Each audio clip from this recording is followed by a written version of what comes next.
Hello everybody, nice to see you again. Do you know what time it is? It's Cubase O'clock.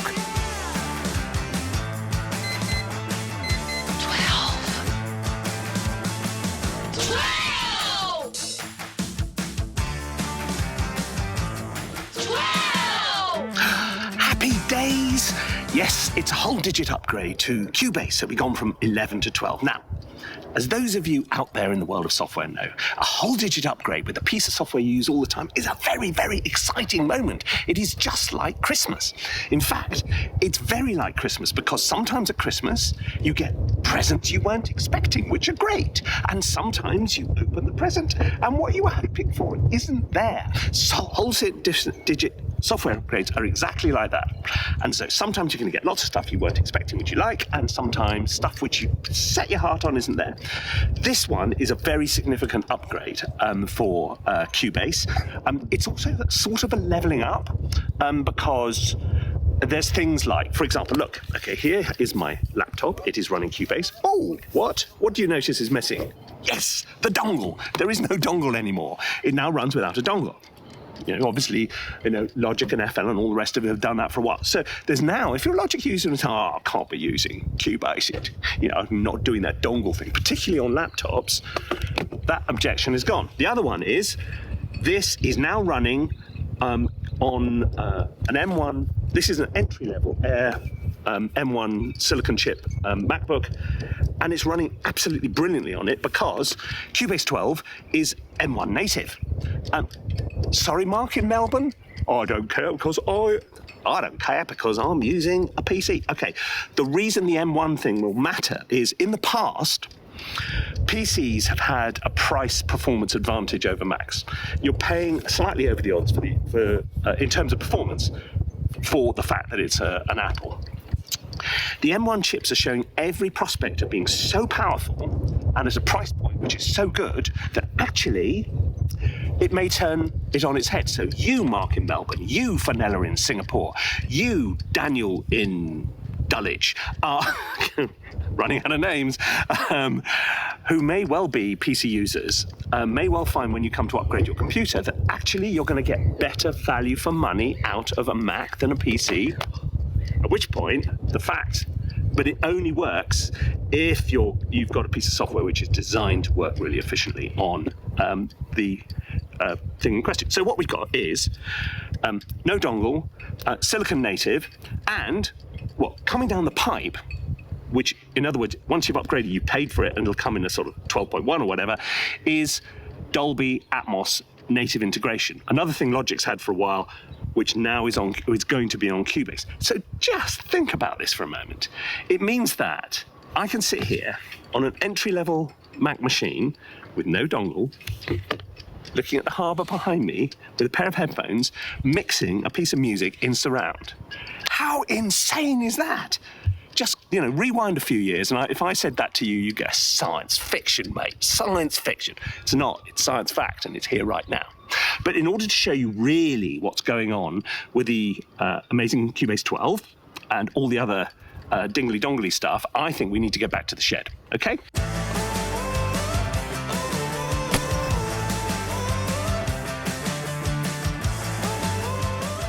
One thing which almost everybody's noticing is Cubase 12 runs better, more efficiently. It's been optimized.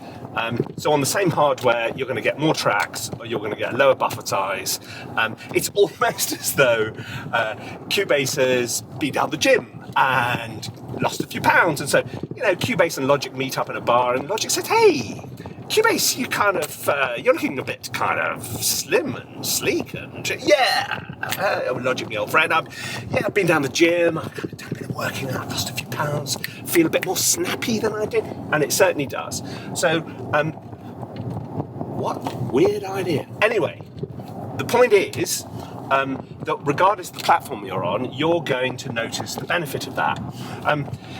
This is not an upgrade where you're going to... there are lots of bells and whistles, there are lots of new toys to play with, but that's not really at the heart of what this is all about. This is a more fundamental change, this one, to make the whole platform better and more competitive. So unfortunately, things like the Lemonometer, which is I was really looking forward to, which is a VST plugin you put on the final stereo output, which gives you a digital readout telling you exactly how bad your music is. I had an early beta of that, and I thought it was very promising. Also, a new VST instrument, the McCartney generator, where you just take any 5 notes, put it into the McCartney generator, and it will produce a work of genius in the style of Paul McCartney in seconds. It's really, really good, but again, for some reason, it never made the final release candidate, which is a shame. Anyway, there's plenty more to talk about, as we'll see when we get back to the shed.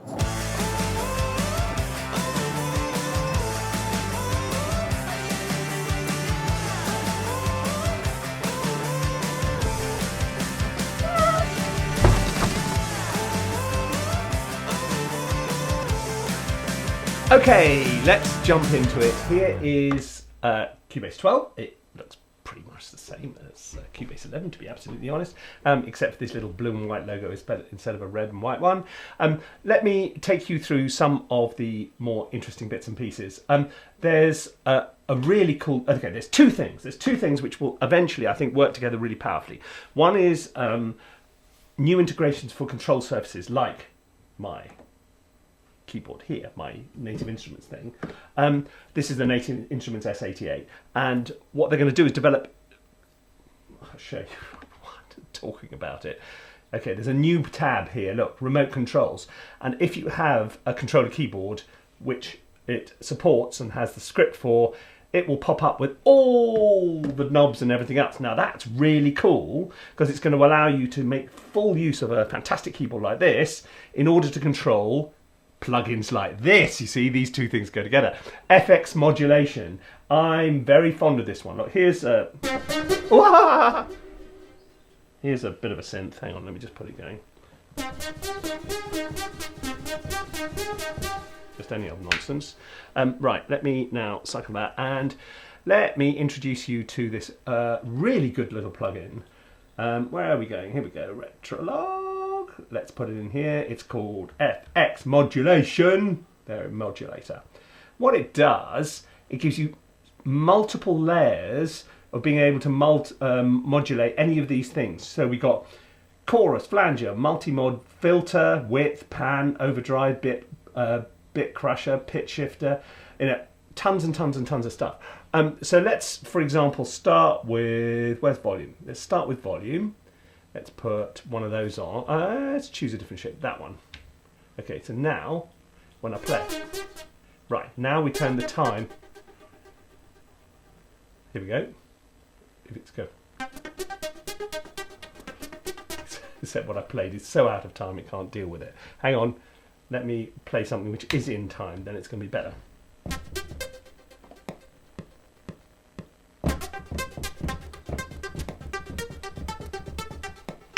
That'll do. Right, there we go. Right, so what you can do, actually I'm going to put that over 2 bars, so there's a bit more room. Right.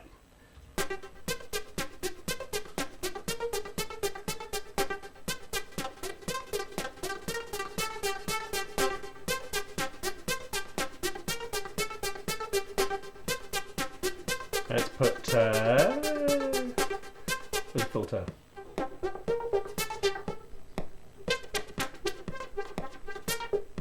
You see, the filter can go up and down at a completely different rate. That's quite cool. This is all a bit nonsense, but it doesn't really matter because you're getting the gist. Pitch shifter, I haven't played with that one yet. This is going to be weird. I told you. So we can do that over anything up to 8 bars.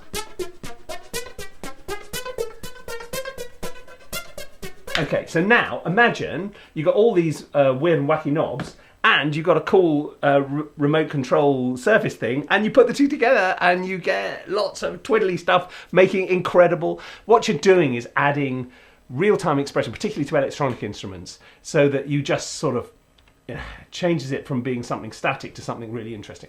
And it just makes it a lot easier. So the remote control plus the FX modulation, I think, is going to be really, really powerful.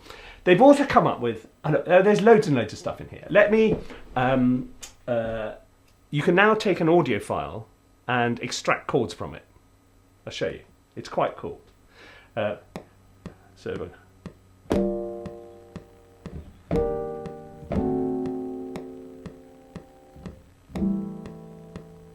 I'm deliberately... Oh, it's still cycling, sorry. I'm just choosing some sort of slightly off chords so that it gives it something to work with. So we go A7, okay, B flat major 7th, G minor 7th, F sus 4. Okay, now if I render that as audio, so it doesn't have to be a sampled instrument, it could be a real, guitar or keyboard, or I presumably me singing even. Okay, right click, this one, create chord events, and it does this little thingy, and then bang! Look, it comes up and tells what I've just played. It says A7, B flat, but it thinks it's in D Aeolian natural minor and F sus 4. Look, it's not perfect, but that is incredibly useful, because if you're just improvising stuff in, it's really easy to get out of whack as to, is that an A minor or a C major? It's surprisingly, when you've got lots and lots and lots of layers, you can slightly get your whole kind of harmonic progression a bit kind of wonky. A wonky harmonic progression, there you go. That's what I offer you today. So look, that I am already using and finding useful, particularly when I'm working quite fast and I want to work out what stuff is and just keep a little memo of what it is. Great, really, really good. There's lots of small but important little improvements. So let me take you up to the top here. Nowadays, up here, where is it? There we go. You can now set, this is the nudge palette, you can now set the nudge to be different to the grid. So suppose you wanted, here, let me show you properly, there we go, you can just see down here, we can for example have the nudge set to either samples or timecode, okay, so now the nudge is in individual frames, whereas the grid is still in bars. Now that's really useful, because if I just draw something in, if I want to move that earlier by or later, look, I can move it in little tiny increments. Can you see it moving? Is that moving for you? Yes, it is. Look, here we go. Right. Let's enjoy this. Watch it going. Ready, steady. Oh, where's it gone? Where's my nudge? There you go. One frame at a time. Whereas actually, if you look, the grid is set to bars. So that is surprising. These are little things, but they are really useful. You can now have two video tracks. Why would you want two video tracks? If you're working on film, television, animation, anything like that, when people say, here is the locked picture, it will not change,